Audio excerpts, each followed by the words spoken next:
Courtesy of Banggood.com, they were nice enough to send me out the RealACC R10 mini quadcopter. Now it comes with headless hold mode, return to home, 360 flips. It said in the box there's altitude hold, but there is no altitude hold whatsoever. And in the box, in the spares, you get spare propellers.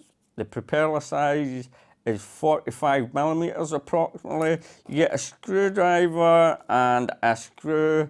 You did have the screw on the back of the transmitter, but you don't need the screw because that's not going to pop off anytime soon. Take two AA batteries at the back of there, and you get prop guard to put on as well, and they just fit onto the bottom like so. Really simple and easy, just like that. And if you don't want them on, take them off. But I've flown this quadcopter and I think you might want them on. You'll find out in the video. Also in the bag you get a USB cable to charge up your one cell 300 milliamp LiPo battery. It's got quite a long lead on it here. And a lossy style connector that just plugs in here, then you just plug it into your computer. Takes about 30 minutes to charge up. Now the weight of the battery is 8 grams, the length of the battery is 30mm, the width of the battery is 19mm, and the thickness of the battery is 7mm. I don't like the way they've put the socket on the board, as you can see here.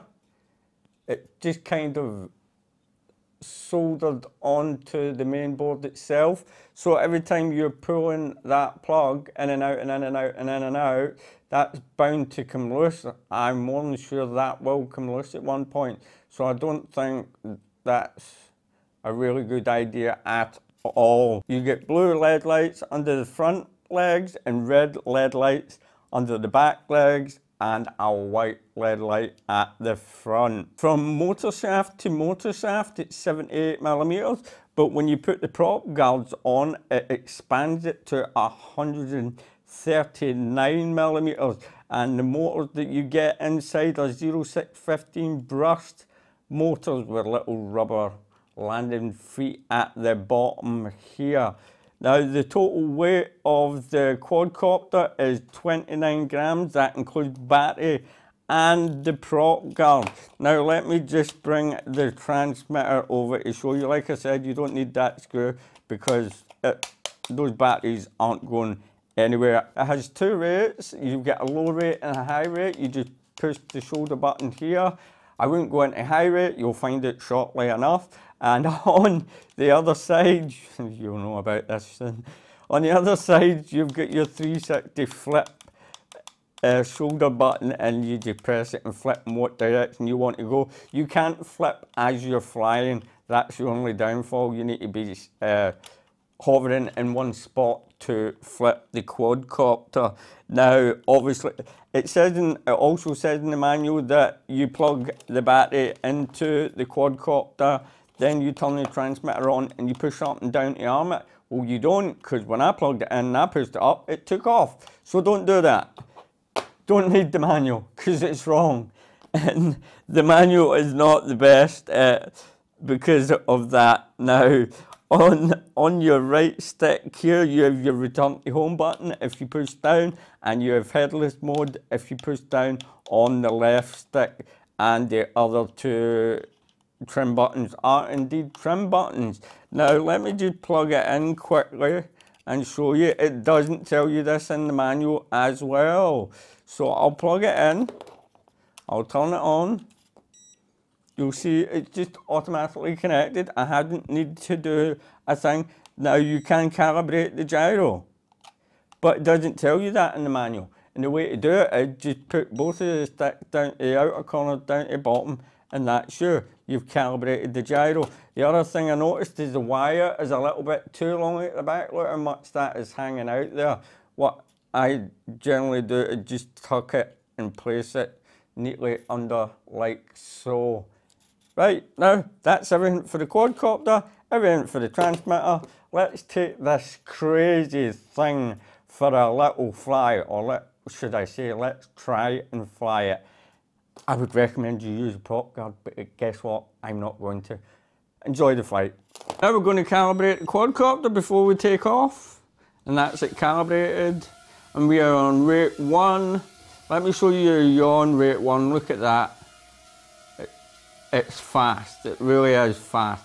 Now when you're trying to turn this quad, look what it's doing. It kind of jerks to turn round.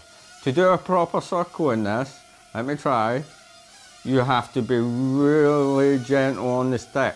If you don't, the slightest movement, it's like a robot turning. I don't know what they've done. Maybe it's the transmitter or the yaw is too high. So rate 1, yaw. Let me just bring it back a bit into the middle of the room. Rate 1 and rate 2, check that out. That is like a UFO. That is unbelievably crazy. I've seen this in another Asian quadcopter way back. I can't remember what one it was, but that had some crazy yaw on it as well. Let's try a flip. The flips are good. They're not as tight, not as good as the Asian E59, but they're good enough. And the LED light at the front is good enough. The lights are good for orientation, but like I said, let's take it for a little fly. I don't know, the yaw is just too much on this, it really is. You can't push it at all. So I would highly advise you to put those prop guards on. And if you want to go for something crazy, then stick it into rate 2 and have a blast. It only does have 2 rates. I mean, I guess it's a good little quadcopter. Like I said, don't fly it outside, it's far too light, not unless there's absolutely no wind whatsoever. And that little jerkiness as it's turning round, it's not smooth at all, it really isn't. There's no smoothness to its movement. Well, I can't, let me see. Try to see if I can do a figure 8 here. Now, it just jerks round. I don't like it at all. But it's still a nice little quadcopter for flying. Still a fun little flyer. You just need to fix that yaw problem and that's it sorted out. Or fix something in the transmitter.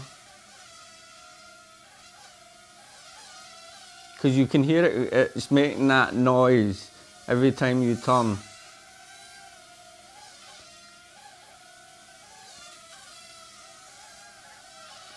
Right, remember it has return to home. We'll press that. Where's it going to go? No, I don't want you going over there. It returned, it went over to my end, but it was going out the window there. Let's try headless mode. Headless mode tends to slow it down. That makes it very slow indeed. So I don't know what that's about. I really don't. Headless mode works fine. And let me take it out of headless mode and it's back in normal rate 1. Now I did fly this just previous to this video and forgot to record on my microphone. So the flight time you see here won't be the flight time the battery is actually going to give you. And I don't know what the flight time is yet because the battery's not ran out. You should have, talk about batteries, there we have the flashing lights, that's the battery down now. Now, I think I flew about at least 2 minutes before I started this video, so I'm just going to bring it into land. So I'll put the time up on the screen at how long that the battery lasted for this quadcopter. So that's it for the RealACC R10 mini quadcopter. I like it and I don't like it. I like it because it's small and fast, but the yaw is far too quick. You need to fix that. Apart from that, thanks for watching this video. Don't forget to like and subscribe. Click the link below, and happy flying, my friends.